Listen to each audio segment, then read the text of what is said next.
Now we are moving on to Happy Valley.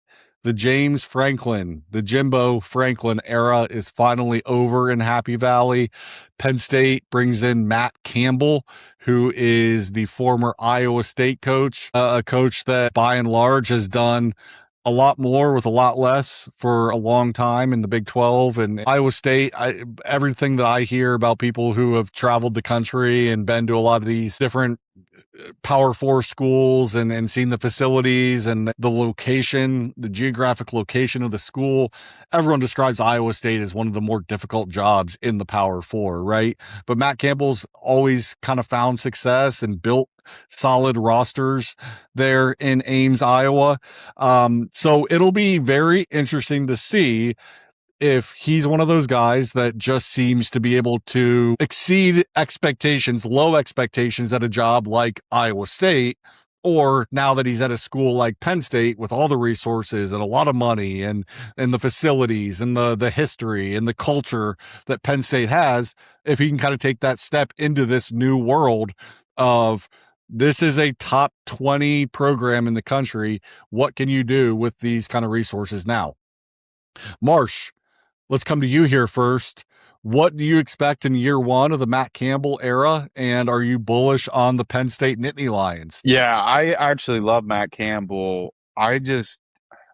This philosophy of bringing Iowa State to the Big Ten, essentially with the transfer portal, I don't think you can take a Big 12 team and just place them into positions in the Big Ten and expect success. I think it's a totally different league. The Big Ten are the big boys. And I just don't see year one being this lavish, incredible success for Matt Campbell and talk of the town or coach of the year conversation. I think it's the right hire for the long term. I think Matt is going to get this team. I really do think he's going to take the resources at his disposal now and actually do something great with them. He's always really good at building kind of a hard-nosed team. They're disciplined. The running back they brought over, Carson Hansen, is kind of the epitome. I think he finished the season with 5 straight 100-yard performances. They've always got good guys, man. I look back to Breece Hall, for example. So it's something where this mesh of Penn State and Matt Campbell are coming together. It's very abrupt. Matt Campbell wasn't even the first guy, right? They went after Kalani Sitake. We talked about that in the Big 12 episode. So it's kind of a little weird that they got plan B at such a big program where Penn State has, I think, the most CEOs in the country of any school. So the fact that they've got the funding, they've got the program history, Matt Campbell's been successful. I think long term it will be a really good marriage and match made, but right now it feels like a very abrupt mesh where you've got some Penn State guys that stuck around, a lot of Iowa State guys that came over. Again, it's kind of a common theme here with some of these teams where it's an overhaul, where it's like, yeah, you have the chemistry from the old team, but you also have to bring that to a new team and a new program and a new city. So it'll just be interesting to see how it meshes. I think 8.5 wins is kind of a stretch for year one. I know they're minus 170 for over 8.5.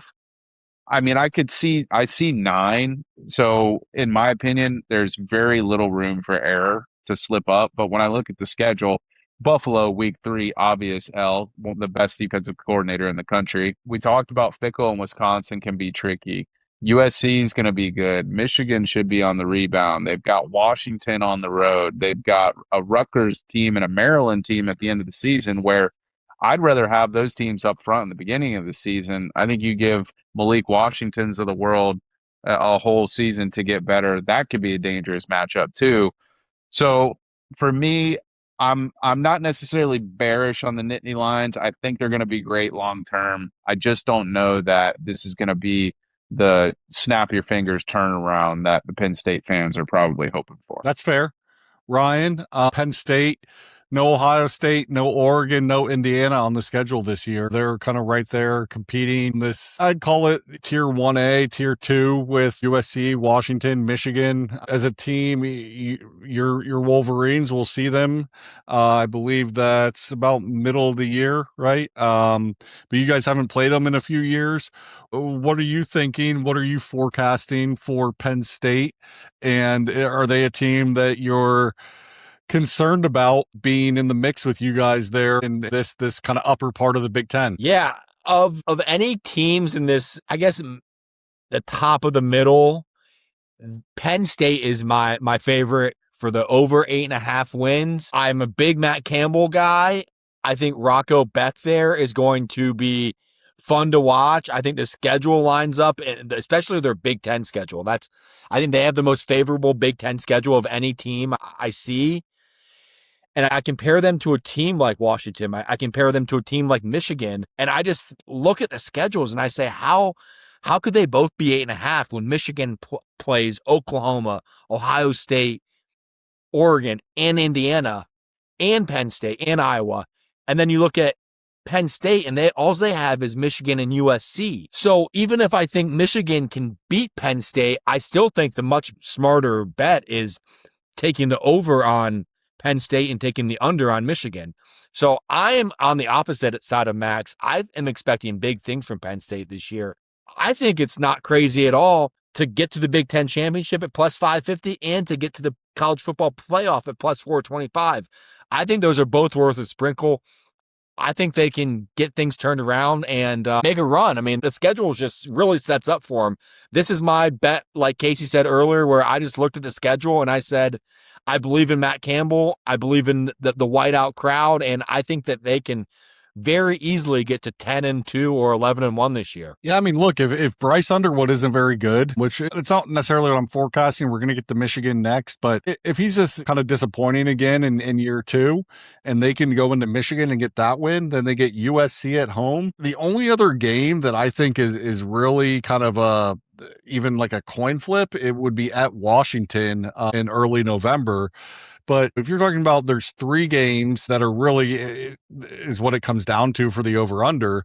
I mean, even if they lose those 3, if they go 9-0 in the other ones, which I think they certainly can, I mean, you're talking about an over. If they can beat one of those 3, then they just have to go 8-1 in those other games. So I'm with you. I think this is a schedule over for me, and I'm going to take Penn State. And that to get to the Big Ten championship, to be 8-1 and kind of win some tiebreakers and get to the Big Ten championship as call it a 10-2 or 11-1 team. I think that's very much on the table and definitely worth a small investment, like you said.